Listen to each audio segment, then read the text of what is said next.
pani Nina Dymowa, która przybierze nam psychologiczne aspekty budowania wartości marki w zastąpieniu How Brand Personality Creates Love Brand.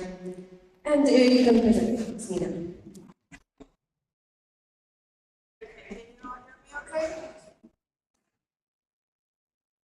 Could you say it again? Can you hear me okay? Yes, we can hear you. Okay, perfect. So hi everyone. I would like to present my research that's focused on how brand personality contributes to the formation of love brands. I'll be focusing on a specific book retailer called Cyfryzacja as a case study.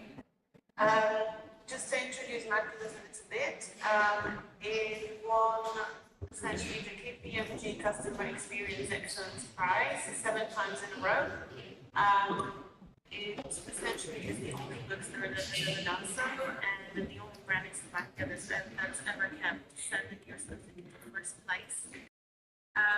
So just to address the elephant in the room, I know that this conference is focused on logistics and packaging and intelligent solutions, and I believe that branding offers an interesting parallel. In marketing, we can say that brand personality functions as a form of. So just as physical packaging creates first impressions of a product, brand personality kind of shapes how customers emotionally perceive it, remember, and connect with the brand. In many cases, this emotional packaging becomes even more valuable than the product. Through the structure of the presentation, I will briefly explain the motivation behind it, and then I'll introduce the methodology together with final findings related to the emotional attachment, loyalty, and capacity, and essentially the love brand perception. So, the motivation. Today, brands no longer compete only on the functional values such as price, quality, or availability. Consumers increasingly choose brands based on emotional connection, shared values, and identity. In a way, consumers don't only buy products anymore, but they buy kind of meanings, feelings, and experiences. This is particularly interesting in the digital era that we are in now because where customers are surrounded by thousands and thousands of alternatives. Okay. Because of this type of saturation and emotional differentiation becomes completely essential. So this kind of emotional packaging decides whether a customer is or it's not. Despite there is international done on emotional branding and love brands, there is very limited research focused in Eastern European markets, especially Slovakia, which is why I chose it. And this research therefore aims to explore whether emotional branding mechanisms that are observed globally function also in a small cultural context. Moving on to the aim of the presentation. So as you can see, there is the logo of the case study of the brand that I'm researching. The main aim of this research was to examine if brand personality contributes to the formation of love brands. So there is specific personality traits that influence it, which is the emotional attachment, loyalty, advocacy, and the overall love brand perception. So Maximus operates in a niche market, which is book retail, which made the research specifically relevant. Because if emotional branding can create strong consumer relationships, even in book retail, it demonstrates kind of the broader power of brand personality across industries.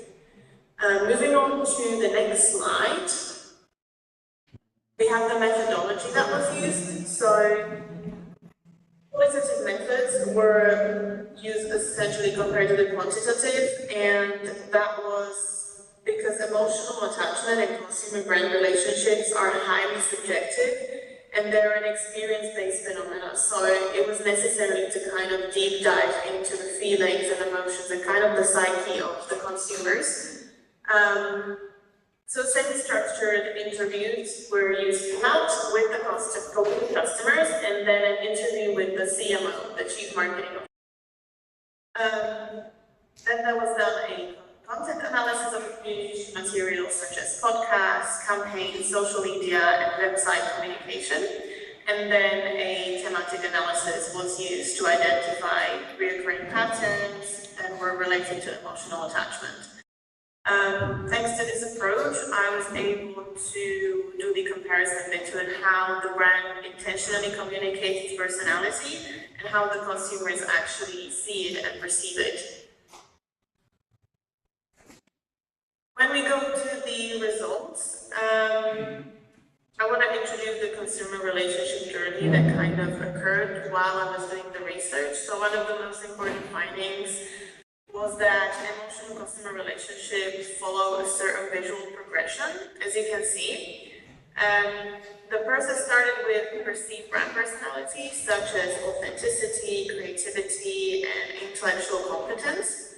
Then we moved to the emotional attachment, which gradually strengthened into loyalty, later on advocacy, so it was really recommendations, word of mouth, and support of the brand. And over time, these repeated emotional experiences contributed to consumers perceiving the brand as a love brand.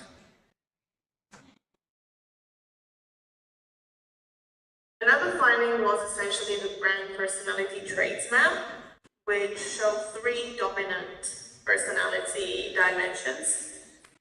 The first was authenticity and humanity, which I already mentioned in the slide before. Consumers usually describe Latinos using very human-like metaphors, which was very interesting because one, for example, described it as a caring mom, another as a reliable friend, or even as a peaceful space. So the second dimension kind of connected with the first one, which was creativity and playfulness, where participants highlighted the symbolic details of storytelling and imaginative communication that they use. And the third dimension was the intellectual and cultural competence, which consumers associated with the brand. So it was the education, the culture, the curiosity, and kind of the reading promotion rather than simply commercial activity, which was also confirmed by the CMO of the company, who confirmed that they would much rather have, of course, from a business point of view, it's not very smart. However, he confirmed that they much rather have people who are connected to the brand than creating huge numbers in the business. Moving on to the next slide, so we have the communication of the brand. Emotional attachment existed on a certain spectrum. Going